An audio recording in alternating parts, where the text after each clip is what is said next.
क्या आप जानते हैं कि हिंदू ग्रंथों में एक ऐसे विमान का उल्लेख मिलता है जो हजारों साल पहले आकाश में उड़ान भरता था?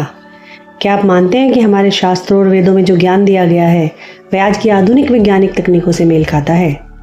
आज की इस वीडियो में आप जानेंगे कुछ चौंकाने वाली बातें जिन्हें आज की खोजें माना जाता है वे हजारों साल पहले हमारे ग्रंथों में पहले से ही मौजूद थी। और यह भी समझेंगे कि कैसे धर्म और विज्ञान मिलकर हमारे जीवन को बेहतर बना सकते हैं। तो बने रहिए इस वीडियो के अंत तक, क्योंकि इसमें छुपा है एक ऐसा रहस्य जो आपकी सोच को बदल सकता है।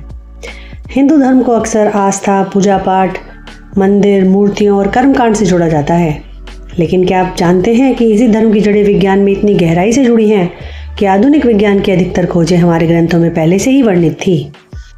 हिंदू धर्म सिर्फ एक धर्म नहीं बल्कि एक जीवन शैली है जिसे सनातन का नाम दिया गया है। और सनातन इसलिए क्योंकि यह इतना प्राचीन है कि अनुमान लगाना भी मुश्किल है। इसकी शुरुआत कब हुई इसका कोई निश्चित काल नहीं है, लेकिन इसकी गहराई में विज्ञान, गणित, खगोल शास्त्र, भौतिकी, रसायन विज्ञान और यहाँ तक कि जीव विज्ञान तक हर विज्ञान की गहराइयाँ मिलती हैं। आज हम आपको बताएंगे कुछ ऐसे अद्भुत उदाहरण जो सिद्ध करते हैं कि हिंदू धर्म और विज्ञान एक दूसरे के पूरक हैं। विज्ञान कहता है कि ब्रह्मांड की उत्पत्ति बिग बैंग से यानी एक महाविस्फोट से हुई। ऋग्वेद के नारदीय सूक्त के 10वें अध्याय के 129वें श्लोक में कहा गया है, जब कुछ नहीं था, ना आकाश था, ना अंतरिक्ष, ना प्रकाश, ना अंधकार, बस एक ऊर्जा थी जिसने सृष्टि की रचना की। क्या यह बिग बैंग की ओर इशारा नहीं करता? ऐसे ही परमाणु और कणादृष्टि के संबंध को समझिए। आधुनिक विज्ञान में जॉन डाल्टन को परमाणु सिद्धांत का जन्मदाता माना जाता है, लेकिन क्या आप जानते हैं कि लगभग 3000 वर्ष पूर्व कणादृष्टि ने परमाणु सिद्धांत की अवधारणा दी थी। उन्होंने कहा कि सारी वस्तुएं अणु से बनी हैं जो विभाजित नहीं किया जा सकता। उन्होंने इसे कण या अणु का नाम दिया।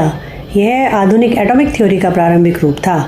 इसी क्रम में विमान शास्त्र को ही लीजिए। वैमानिक शास्त्र में महर्षि भारद्वाज ने ऐसे विमानों का वर्णन किया है जो अंतरिक्ष में उड़ सकते हैं, पानी के अंदर जा सकते हैं, अदृश्य हो सकते हैं और यहाँ तक कि अन्य लोकों में भी जा सकते हैं। रामायण में उल्लेख है कि रावण का पुष्पक विमान हवा में उड़ने वाला था और जो मन की गति से चलता था। आज की उन्नत तकनीक जैसे drone, rocket, space, stealth technology आदि, क्या यह उसी प्राचीन ज्ञान की छाया नहीं है? अगर हम योग और ध्यान के विषय में देखें तो आज पूरा विश्व योग और मेडिटेशन की तरफ आकर्षित है। अमेरिका से लेकर जापान तक हर जगह योग क्लासेस और ध्यान केंद्र खुल गए हैं। महर्षि पतंजलि के प्राचीन ग्रंथों गौरक्ष संहिता और हठयोग प्रतिपिका के सूत्रों में वर्णित विज्ञान पर आधारित प्राणायाम, ध्यान, धारणा आदि की विधियाँ यह सब वैज्ञानिक रूप से प्रमाणित हो चुकी हैं। आयुर्विज्ञान में भी हम बहुत आगे रहे हैं। आयुर्वेद, जो कि हिंदू धर्म का मूल चिकित्सा विज्ञान है, आज के इंटीग्रेटिव मेडिसिन से कहीं अधिक प्रभावशाली और समग्र है। चरक संहिता और सुश्रुत संहिता में 1120 से अधिक बीमारियों के इलाज, 700 औषधियों का वर्णन और 300 से अधिक सर्जरी प्रक्रियाओं का उल्लेख है। सुश्रुत को सर्जरी का जनक माना जाता है। वे 2600 साल पहले प्लास्टिक सर्जरी करते रहे, जिसे मानना हमारे लिए काफ़ी कठिन है, किंतु है ये सच्चाई। गणित में तो भारत का कोई सानी ही नहीं। वैदिक गणित हमारे ऋषियों की अनुपम देन है। शून्य की खोज आर्यभट्ट और ब्रह्मगुप्त ने की थी। दशमलव प्रणाली यानी डेसिमल सिस्टम, एल्जेब्रा और ट्रिग्नोमेट्री यह सब हिंदू गणितज्ञों की ही देन है।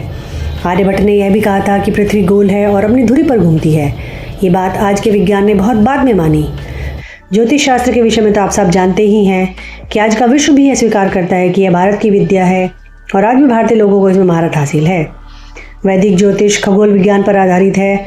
नक्षत्र, ग्रहों की स्थिति, सूर्य ग्रहण, चंद्र ग्रहण की सटीक भविष्यवाणी यह सब वैदिक गणनाओं से ही होता है। सूर्य सिद्धांत में बताई गई पृथ्वी और सूर्य की दूरी, जो कि आधुनिक माप से लगभग सटीक है, हजारों साल पहले लिखी गई थी। मनुष्य और ब्रह्मांड के बीच के संबंध के बारे में हिंदू धर्म कहता है, यथा पिंडे तथा ब्रह्मांडे, अर्थात जो इस शरीर में है वही ब्रह्मांड में है। यह अवधारणा क्वांटम फिजिक्स से मेल खाती है, जहाँ कहा जाता है कि ब्रह्मांड और चेतना आपस में जुड़े हुए हैं। हिंदू धर्म यह नहीं कहता कि विज्ञान अलग है और धर्म अलग। वह कहता है विज्ञान भी एक साधना है और आध्यात्मिक विज्ञान है, दोनों एक दूसरे के पूरक हैं। अब सवाल उठता है कि क्या ये सब केवल संयोग है या फिर हमारे ऋषियों को वह ज्ञान प्राप्त था जो आज का विज्ञान खोजने में लगा है? आज जब विज्ञान रोज नए आविष्कार करता है, तब सनातन धर्म हमें याद दिलाता है कि सचमुच ज्ञान का सागर हमारे पास सदियों से रहा है। हमें ज़रूरत है उस खोए हुए विज्ञान को फिर से खोजने की, अपने धर्म को सिर्फ पूजा नहीं बल्कि गहन ज्ञान का स्रोत समझने की। अगर आपको यह वीडियो ज्ञानवर्धक, रोचक और चौंकाने वाला लगा हो तो इसे लाइक करें, शेयर करें और चैनल को सब्सक्राइब करना ना भूलें। कमेंट में बताइए आप किस रहस्य पर अगला वीडियो देखना चाहेंगे। हमारे साथ जुड़िए क्योंकि यह तो सिर्फ शुरुआत है, असली ज्ञान तो अभी बाकी है।